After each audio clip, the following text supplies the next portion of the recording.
Fala aí, galera, beleza? Meu nome é Leandro. Mais uma dica aí, tá, pra vocês. Não sei se eu tenho um Celta, né? Um Celta 2010, beleza?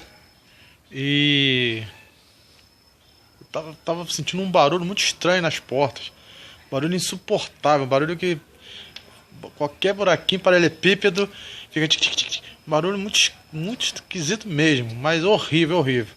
E aquilo na cabeça, achando que era borracha de porta fazendo barulho. E hoje eu vindo, eu consegui ver que realmente era, tá? É bem aqui no batente da fechadura da porta. Vou te mostrar aqui, ó.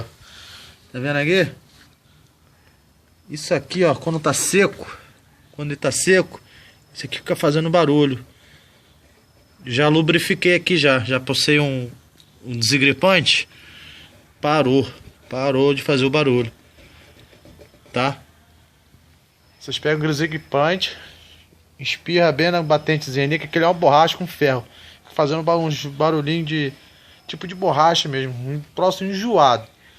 Mas hoje consegui ver qual era o defeito.